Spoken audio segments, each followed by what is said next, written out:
Halloween Kills by David Gordon Green. I'm excited for this movie.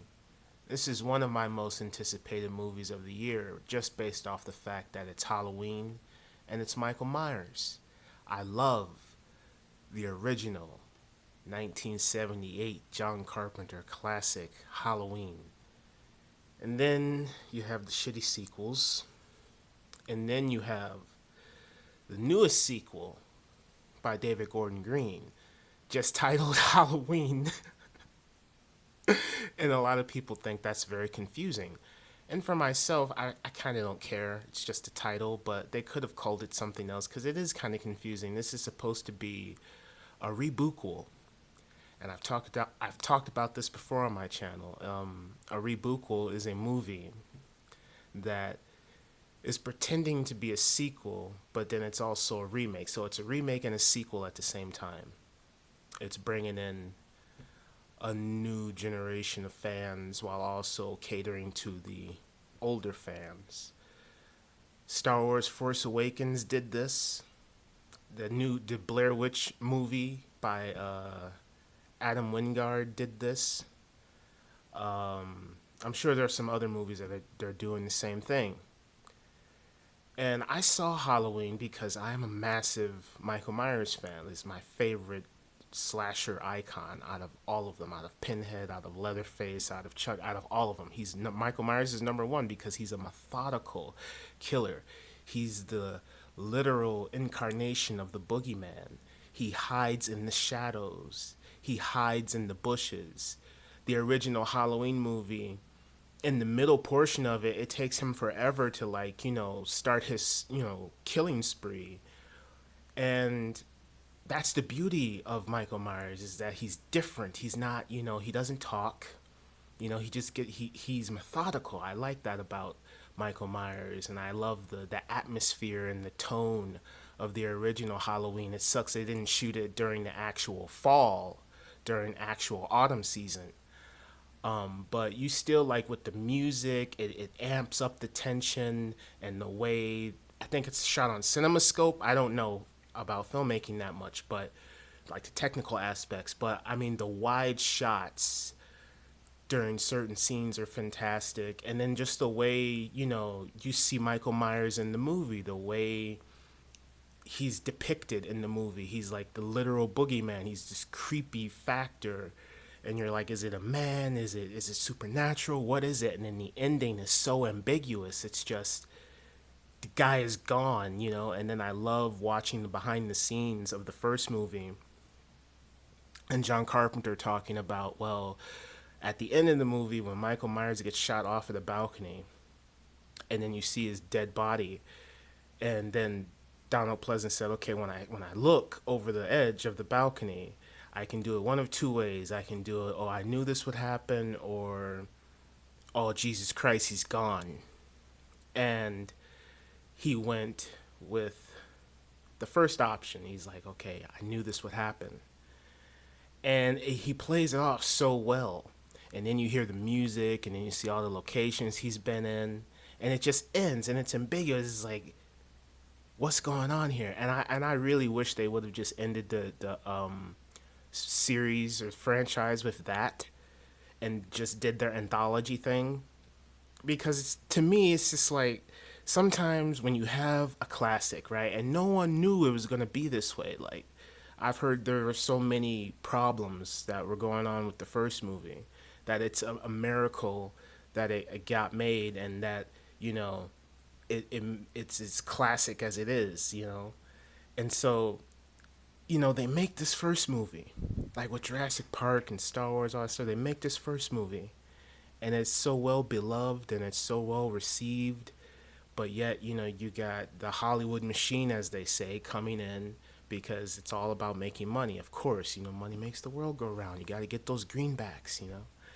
And then so you'll have your producers and whoever investing a certain amount of money so they can get a little bit of money to come back to them.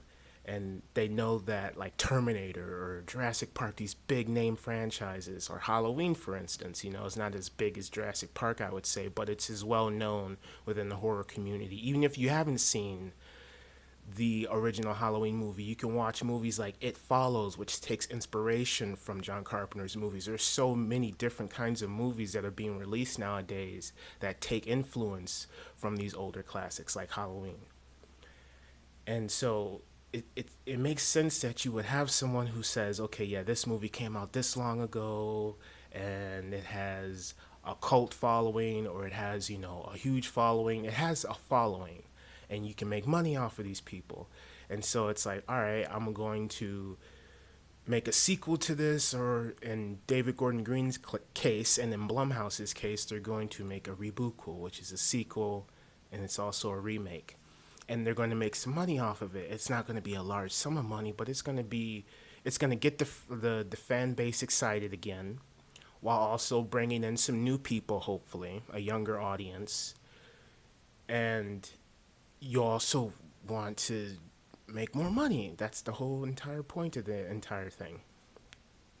But then my personal opinion is I just hope that the people who are involved in the creative process of this thing are emotionally invested in the project and not just thinking about money, because more often than not, I think it's obvious when you watch a movie, you can tell when people are passionate about it and you can tell when they're not passionate about it.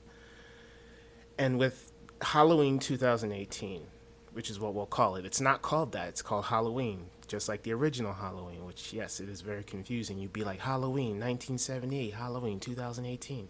That's how you have to label it. But, the sequels like Halloween 2, Halloween 3, Season of the Witch, all that stuff ruin the entire series, in my opinion, and in other people's opinions. You come out with Halloween 4, which is pretty close to the original, but you see too much of Myers, and his mask looks like Pillsbury Doughboy to me. And then you got Halloween 5, it introduces the Thorn thing, and then, H2O, they retcon everything. So, yeah, the franchise is already screwed up. It's going off the rails. And then you got Rob Zombie's things, which I didn't mind Rob Zombie's movies. I actually thought H2 by Rob Zombie was pretty creative because it was something different. It does go off the rails, but it's a good experimental Michael Myers movie, I would say.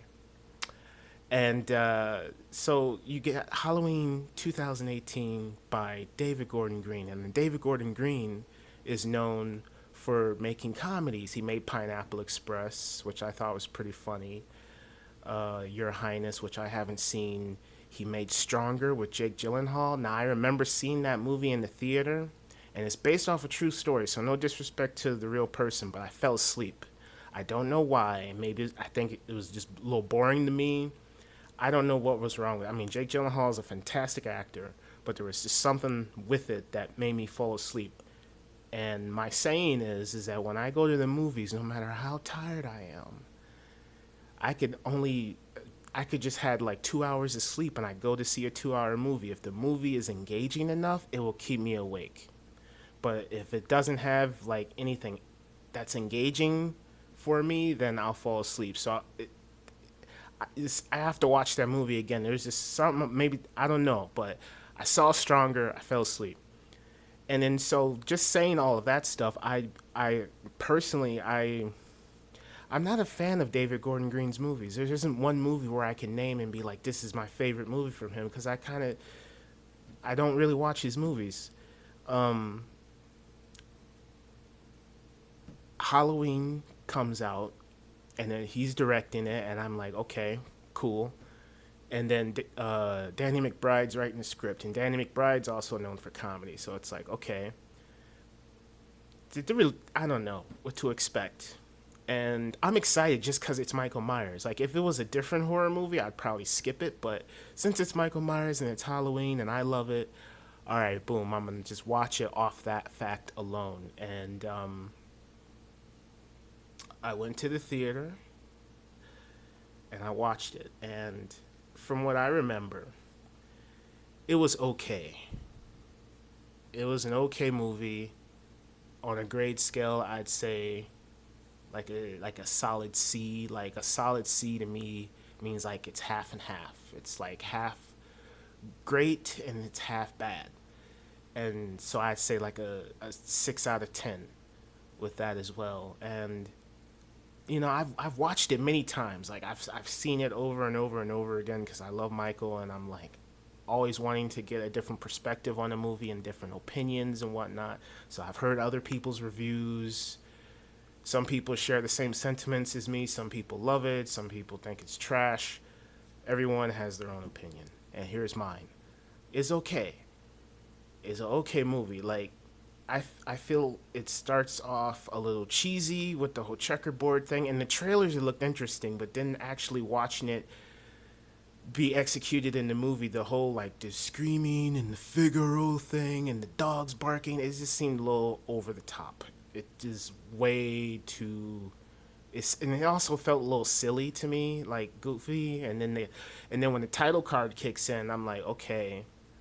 And like when you first see it, it felt intense. It felt very intense the first time, and then when I thought about it and then I watched it again, I'm like, this is kind of silly. And then the title card comes in and it's a reference to the original movie, but then the pumpkin is inflating this time, like the resurrection of Michael. And then, you know, we meet Laurie Strode, and it's just it varies from H2O because in H2O she was well to do and she was the principal of this college or something, or this university, I don't know. And in this newer movie, she's more hardened. She's basically Sarah Connor. That's what she is. The Laurie Strode in the new Halloween movie is Sarah Connor from Terminator 2 Judgment Day. And there's nothing wrong with that. Like you would think that in a realistic situation where most of your friends have been killed and this guy tried to kill you, but then, in the original he got away, but this time he got caught.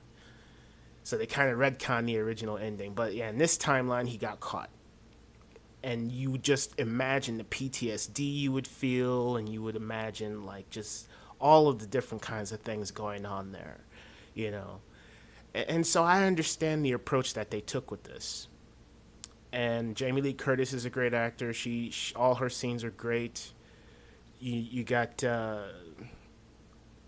James Jew Courtney playing Michael, and he does a good job. You got Nick Castle returning to do the head tilts and stuff like that.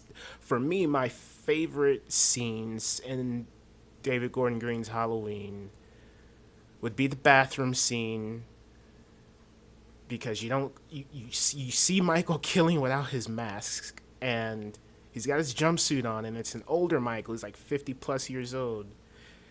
So it's kind of silly, but but the way it's shot, you don't see his face, and then you know who it is. You know it's Michael, but he's just older. So I like that scene a lot. And then when he gets his mask back and they do it in slow motion, you hear the creepy music and the way it's shot, and then he closes the back of the back of the car. He closes the back, and it seems like, to me, I imagine it looks like a coffin, like he's closing the lid of a coffin, like, yeah, this shit just got real, and then you see the shot of his face, and it's a cool sequence and it's a cool moment, but then the thing that bothers me the most is the fact that you see his face too many times. The boogeyman factor for Michael, for me, is that you don't get to see his face a lot. I mean, yeah, in the original movie you see his face from a distance during the daytime, but you don't see it up close during the daytime. If you do see his mask up close, it's at night. And so that's the thing, that's the problem that I have with a lot of these sequels, especially this David Gordon Green sequel, reboot, remake, is they show Michael too much. They show his face too much. They don't show him in the shadows very often. They don't show him hiding behind bushes and trees and stalking his prey. In this one, he's just a Terminator. He's just a killing machine, I guess, because he hasn't killed people for such a long time. Like, another favorite scene of mine is the stalking sequence. It's very suspenseful. It's all in one take. You got the music in there, which is very effective.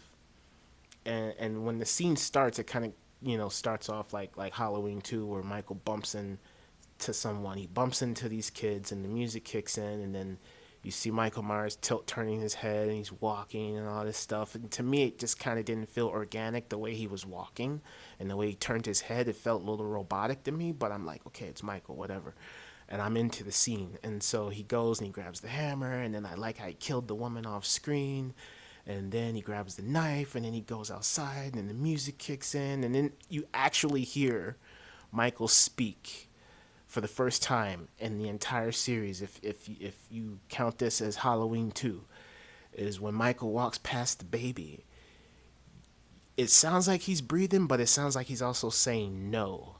Like as after he grabs the butcher knife, he walks down the hall and then he walks past this baby and he stops for a second and he tilts his head and looks at the baby and you hear the baby crying. And then it sounds like he's saying no. And then he walks away. It could just be my imagination, but it sounds like he said no, but he kind of whispered it at the same time. He could be just breathing, but it sounds like he's saying no. And that's the whole point of the movie. They want him to speak, but he doesn't speak in front of anybody. He speaks privately with the baby.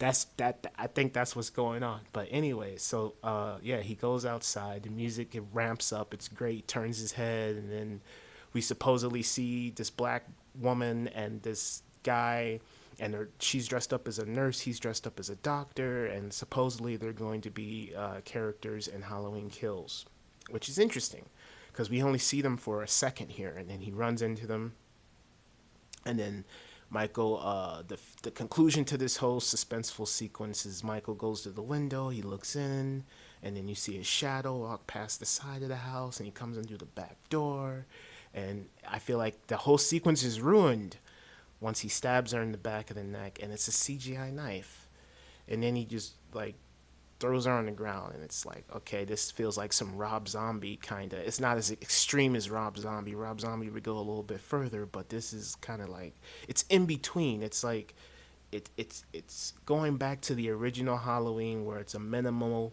amount of blood. It's very suspenseful. It's playing more on the suspense and the atmosphere than the gory stuff. But then if this has the gory stuff within the suspenseful stuff, but then to me, it doesn't mesh well because I'm enjoying the suspenseful stuff. But then when the gory stuff comes in, it just takes me out of the suspense because it's CGI for one, and it looks fake, and it's just like I don't I just don't connect with it. I don't vibe with that. Like either go with one or the other, man. Either make it gory as fuck like Rob Zombie, or just make it completely suspenseful like John Carpenter. You know, where you use the atmosphere and you use the music and you use the camera work to illustrate how terrifying this is. Or just go with, like I said, Rob Zombie and kill a stabathon stuff, So that's what really confused me about this movie. And then I'd say my another favorite scene of mine is the scene with the boy and his father. And the boy's like, I love dancing. It's just their dialogue here. It really touches my heart. He's like, oh, I just want to go dancing. And then the dad's like, well, I like to go shooting. And then you have the sequence that's similar to what happened in the 1978 John Carpenter Halloween at the beginning when Michael Myers escapes. You have the bus crash. And now at first the bus crash, we didn't know it was Dr. Sartain. I didn't know it was Dr. Sartain until later on, but then it's a good reveal in the movie that it was Dr. Sartain that caused the bus to crash. But you got the boy, and he's got the father's really dumb because he gets out of the car and he's like, he just disappears. These people need help, and then the boy has to fend for himself, and then he shoots Dr. Sartain, or Sartain, whatever, and then the boy gets killed. They kill children in this movie. Well, he's the only child that gets killed. What else? There's a scene in this movie that I really don't care for where it's Sartain and they kill Hawkins, which is stupid, and I think a lot of people share my sentiments about Hawkins is how they shouldn't have killed Hawkins. Hawkins was such a good character. They should have kept him alive, but they kill Hawkins, and Dr. Sartain is the new villain, and it's revealed that he caused the bus crash. And then Michael won't speak. Sartain wants him to speak. He's like, and it's so stupid. This is stupid. This is a stupid moment where The girl, I forgot the girl's name, but the girl in the car who is Jamie's. I don't know siblings like that because Jamie Lee Curtis, Laurie Strode has a daughter, and then Laurie Strode's daughter had a daughter, so that's like her niece or something. I don't even know. I'm stupid, but the niece, I'll say the niece. The niece is in the car. It's not even the niece. It's someone else. But the girl's in the car, and she's like, Michael spoke, and or said something, and then Doctor Sartiz's stupid ass falls for it. It's funny as hell. He falls for it, and then he's all serious, and he's like, "What did he say? What did he say?" And then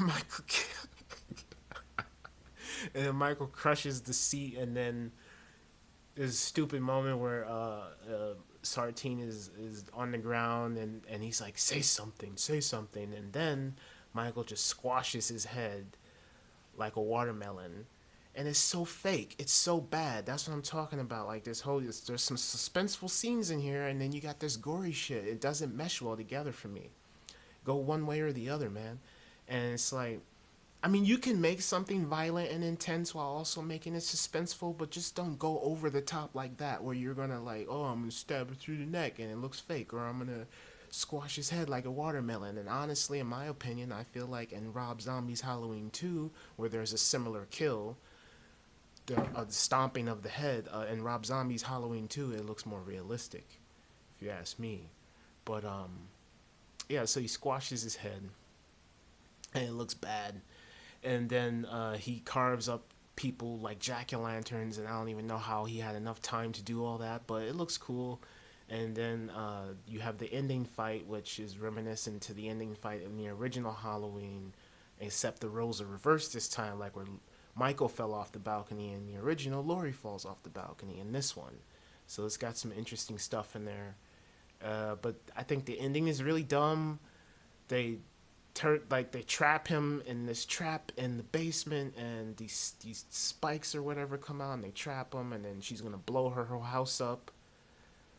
And I don't know. I feel like that could have been done differently. Originally, I heard that the original ending was supposed to be Laurie shooting Michael with a crossbow or something in the neck, and then you just see him slowly dying, and it cuts to black, something like that. I don't know, but I heard there is a different ending. And with this, it's to me, it's climactic, but it's also anticlimactic. And what I mean by that is it's like, okay, it could be a definitive ending if we saw Michael Myers' body burn.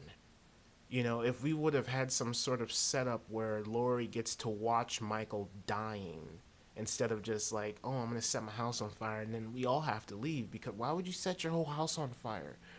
Why couldn't she just like have it set up to where, she sets a trap in the garage or something, and then like somehow she traps him or something? I don't know, but it just, or why couldn't she just like have a gun and shoot him in the freaking head or something? Take off his mask.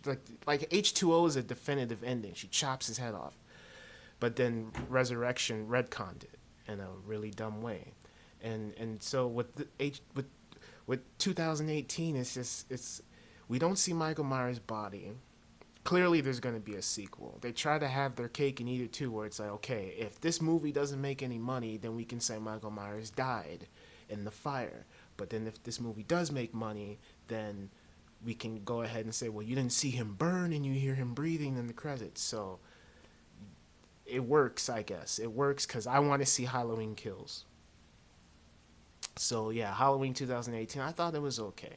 There's some stuff that I loved about it, and there's some stuff that I didn't like. And, so it's like half and half. I half love it, I half hate it. There's my point to that. But so now, Halloween Kills, I'm excited for it because I'm a Michael Myers fan. And it's a sequel to this movie, and hopefully this is better. And they come out with all this crap saying bigger, badder, better. That's the WWE 12 tagline. Get out of here with that shit. I don't care. That doesn't excite me. That makes me roll my eyes.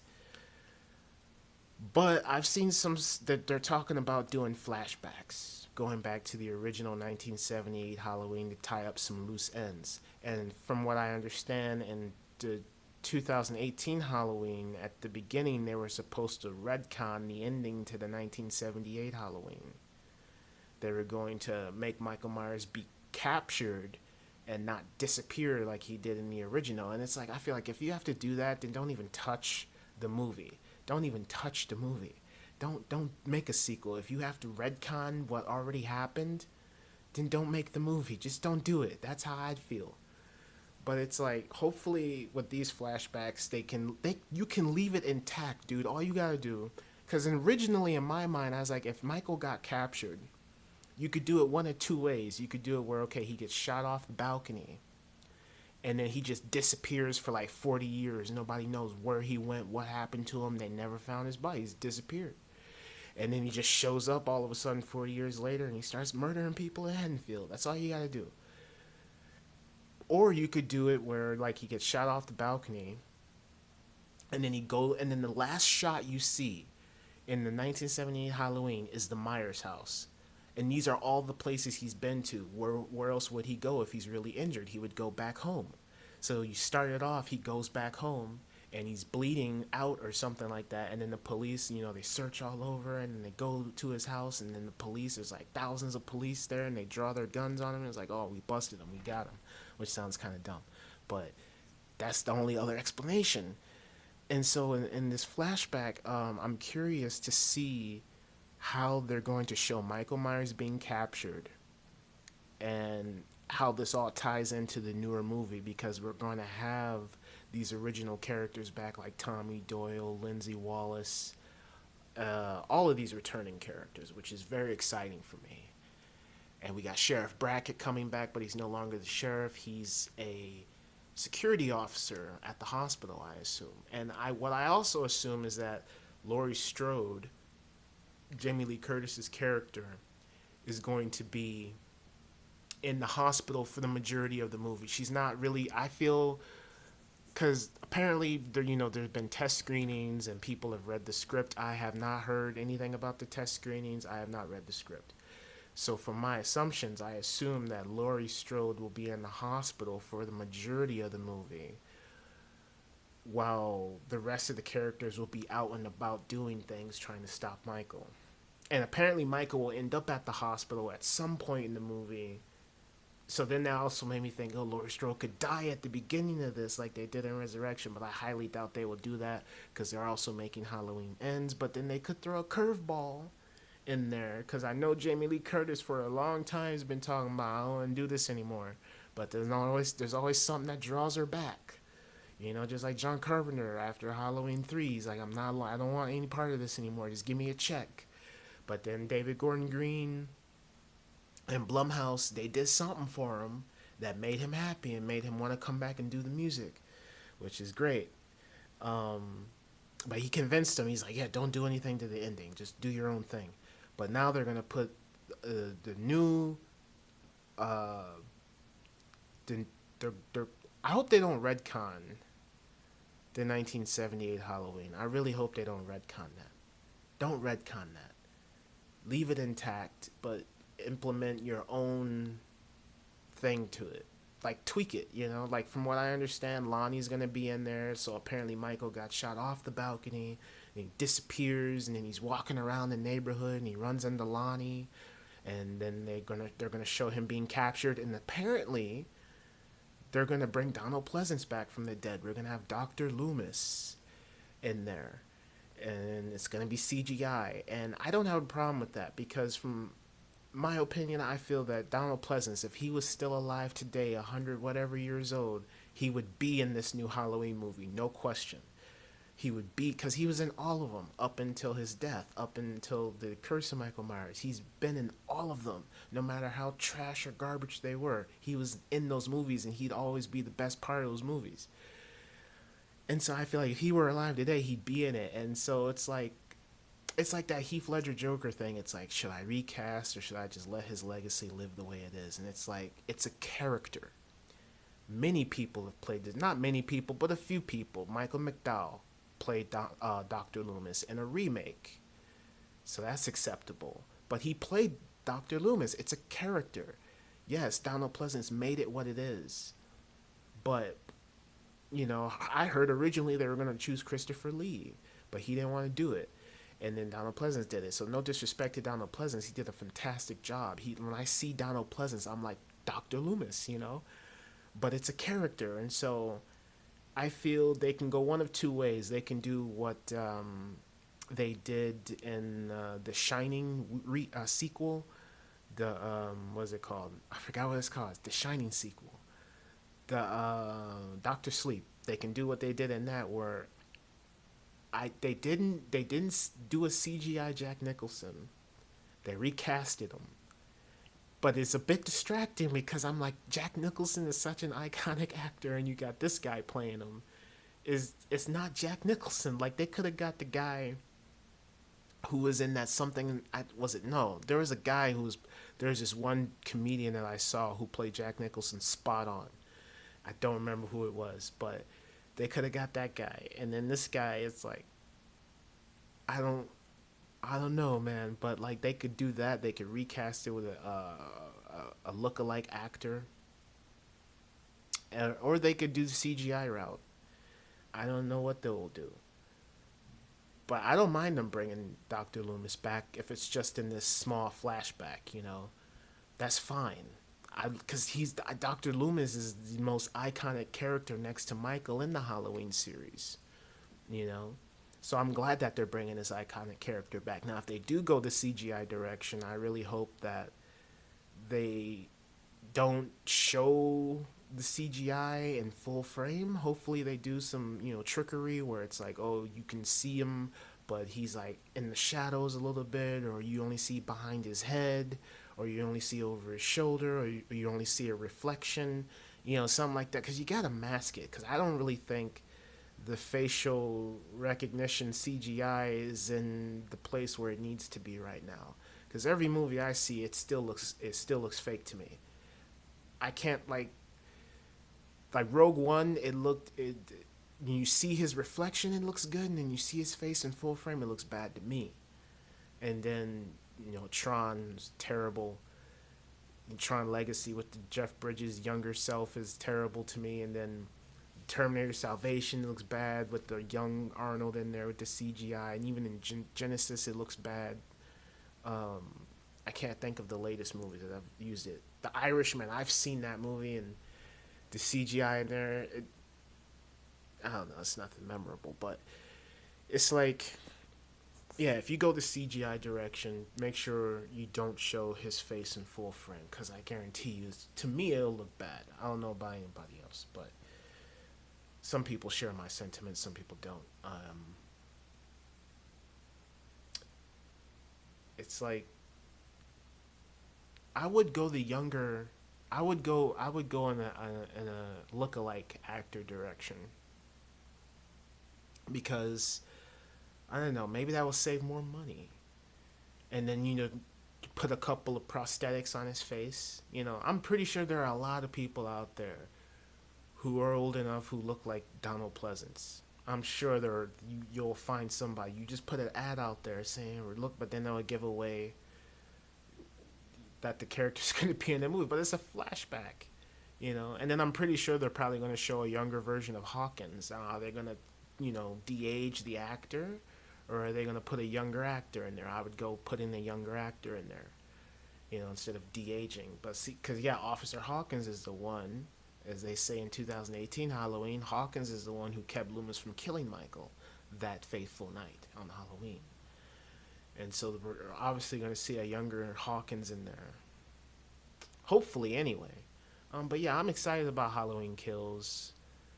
It's one of my most anticipated movies. And I hope it's better than Halloween 2018. The whole bigger, badder, meaner, better, whatever tagline is cheesy and corny to me, but hopefully that's the case. Hopefully that this whole movie is full of suspenseful sequences, and I heard that they shot this movie in the autumn season, so hopefully they use the atmosphere to give the movie its creep factor. Hopefully, and I heard that they're gonna use Michael Myers in the shadows and all that stuff. So hopefully they do that. Hopefully they use Michaels and the shadow element, and they have the autumn atmosphere, and they have the suspense, and they have, you know, the good music, and the interesting, you know, shots and all that stuff. And just, yeah, I just want this movie to be scary, and to have interesting characters, and to be engaging, and just, you know, not only, like, I'm pretty sure that flashback sequence is going to, like, bring my nostalgia factor back, and it's going to get my heart pumping, because I remember when I saw Blair Witch by Adam Wingard, as soon as they went back to the original, where they were talking about the original Blair Witch Project, like, this is what happened, and Heather and the search parties, and that had me like, oh man, like, this is a legitimate sequel. And then the rest of the movie's garbage. So Halloween Kills, hopefully, like, I already know the flashback is gonna bring my nostalgia factor back. That's the whole point. It's gonna bring every single older fan into it and be like, yeah, man, we're back here in 1978 and blah blah blah. Now we got to continue on with this new generation, and see where it goes from there. And I just hope that, you know, it's like I said, hopefully it's suspenseful. Hopefully, you know, it's just a good movie. That's all I have to say.